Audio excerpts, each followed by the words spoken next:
আসন্ন রাখাল shield knockout ও প্রথম division football লিগকে সামনে রেখে জোর কদমে প্রস্তুতি চালিয়ে যাচ্ছে এগিয়ে চলো সংঘ।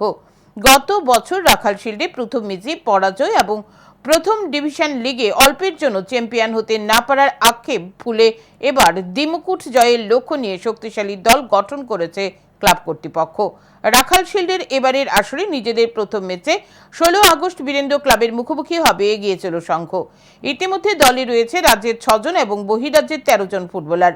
ক্লাবের পক্ষ থেকে জানানো হয়েছে আগামী 1-2 দিনের মধ্যে আরও 2 জন ফুটবলার দলে যোগদান করবে। দলের প্রধান কোচ হিসেবে দায়িত্ব পালন করছেন সুজিত হালদার। সহকারী কোচের দায়িত্বে রয়েছেন কর্ণেন্দু দেববর্মা ও জন ভট্টাচার্য। নতুন মৌসুমে শক্তিশালী দল ও অভিজ্ঞ কোচিং স্টাফকে সঙ্গে নিয়ে রাখাল শিল্ড ও প্রথম ডিভিশন উভয় প্রতিযোগিতাতে শিরোপা জয়ের লক্ষ্য নিয়ে মাঠে নামবে এগিয়ে চলো সংঘ।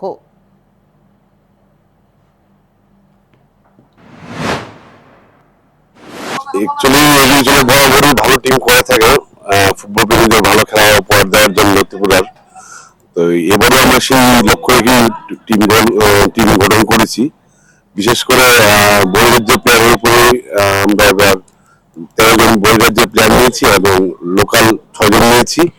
আরো বহিরাজ্য প্লেয়ারের সাথে যোগাযোগ হচ্ছে, আরো 2-3 জন